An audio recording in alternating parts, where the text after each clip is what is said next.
நண்பர்களே வணக்கம். இன்றைக்கி ஏலக்காய் விலை கூடுமா? இன்னும் எத்தனை நாட்கள் ஆகும்? அதிகபட்சம் எத்தனை மாதம் வரை கையில் சரக்கு வைத்திருக்கலாம் அப்படின்னு ஒரு கேள்வி கேட்டிருக்காங்க. முருக பூபதி அப்படின்றவங்க. கீழே இருக்கவங்களும் அதே இதை கேட்டிருக்காங்க. மார்க்கெட்டு அப் ஆகுமா சார்னு கேட்டிருக்காங்க. இதுக்கு பதில் என்னன்னா, விலை நம்ம கையில் இல்லை. இது பொங்கல் வர ஒரு 200 வர விலை ஏறுறதுக்கான வாய்ப்புகள் இருக்குது. ரொம்ப அதிகமாக ஏறுறதுக்கான வாய்ப்புகள் இல்லை. காய் எத்தனை நாள் வச்சுருக்கலாம்னு பார்க்கலாம் பாருங்கள். இந்த காய் சரியாக மார்ச் மாதம் போன வருஷம் எடுத்த காய். இந்த காய் கலர் ரொம்ப பேடாக இருக்குது. இன்றைக்கி தான் நாங்கள் காய் பதிஞ்சோம். அந்த பதிவின் பிறகு காய் சாம்பல் எங்கள் கையில் கொடுத்துருவாங்க. அந்த சாம்பலோட பாக்கெட்டு இப்போ நீங்கள் பார்க்குறீங்க. இந்த காய் பதிவாக இருக்குது அப்படின்றதுக்காண்டி அத்தாச்சிக்காண்டி கொடுத்துருக்காங்க. இது போன வருஷம் 3000 ரூபா விற்கும்போது காய் இருப்பு வச்சது. இப்போ பாருங்கள், ஒரிஜினல் கலர் தெரியும். நார்மல் கலர் எப்படி இருக்குன்னு. இது மாதிரி கலர் பேடாயிரும். கலர் நிர்ணயமாக இருக்காது. இந்த காய் பாருங்கள், இது மார்ச்சுக்கு அடுத்தடுத்த காய். இந்த காய் அதுவும் கலர் பேடாக இருக்குது. கிட்டத்தட்ட இந்த காய் 11 மாத காய் ஒன்று, ஒரு காய் 9 மாத காய், 2 அடுப்பு காய் இப்போ நீங்கள் பார்க்குறீங்க. மேக்ஸிமம் 6 மாதத்து வரை கலர் அதிகமாக போகாது. 6 மாதத்துக்கு மேலே கலர் போகிற மாதிரி இருந்துச்சுன்னா அந்த ஸ்டோர் குடோனில் ஹீட்ரு இருந்துச்சுன்னா அந்த மாதிரி பிரச்சனை வராது.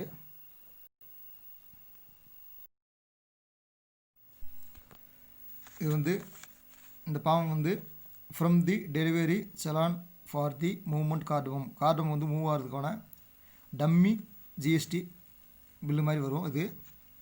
இது ஏலக்காய் தோட்டத்திலேருந்து கொண்டு போகிறதுக்கு ஒரு ஃபார்ம் கொடுப்பாங்க. அந்த இதை வச்சு தான் நம்ம கொண்டு போக முடியும். பாருங்கள், நேம் ஆஃப் தி பிளான்டர், நம்ம தோட்டத்துக்காரங்க பேர், தோட்டம் இருக்கிற இடம், அட்ரஸ்ஸு, கீழே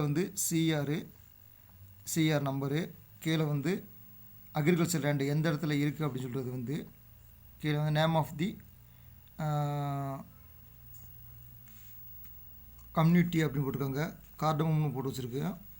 நேம் ஆஃப் தி பேக்கேஜ்னால் நம்பர் ஆஃப் தி பேக்கேஜ்னால் எத்தனை மூடன்னு எழுதுறது, வெயிட் எத்தனை கிலோன்னு எழுதிக்கிறது, வேல்யூ அதனுடைய ரேட்டு அப்ராக்சிமேட்டாக டிசைன் பண்ணி போட்டுக்கிறணும்.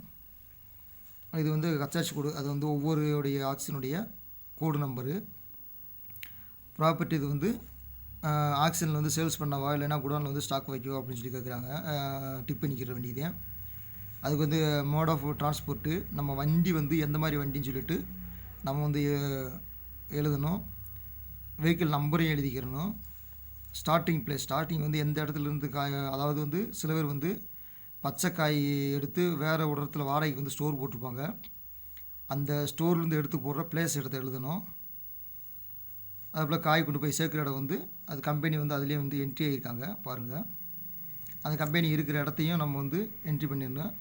கீழே ஸ்டேட் கோடு, அது கேரளாவுடைய ஸ்டேட் கோட் நம்பரு. கீழே ஜிஎஸ்டி நார்மலாக அவங்க வாங்கி வச்சுருப்பாங்க. அதை அடிஷ்னலாக ஜாயின் பண்ணியிருக்காங்க. இந்த மாதிரி பேப்பர் இருந்தால் மட்டும்தான் நம்ம ஏலக்காய் தோட்டத்தில் இருந்தோ இல்லைன்னா தோட்டத்திலேருந்து சரக்கு வாடகைக்கு போட்ட இடத்துலேருந்து எடுத்து கொண்டு போய் நம்ம ஆக்சிஜனுக்கும் இல்லைன்னா குடோனில் ஸ்டாக் வைக்க முடியும். அதுக்கான அத்தாட்சியான பில்லு தான் இந்த பில்லு. ஒரு நண்பர் கேட்டிருந்தார், அதுக்காண்டி இந்த வீடியோ பதிவிடுறேன். மேலும் ஏலக்காய் விவசாயம் பற்றிய கேள்வி வினா விடைக்கு தொடர்ந்து பதிலளிக்க விரும்புகிறேன். உங்களுடைய கேள்விகளை நீங்கள் கமெண்டில் தெரிவிங்க. லைக், ஷேர், கமெண்ட் பண்ணுங்கள். மறக்காமல் சப்ஸ்கிரைப்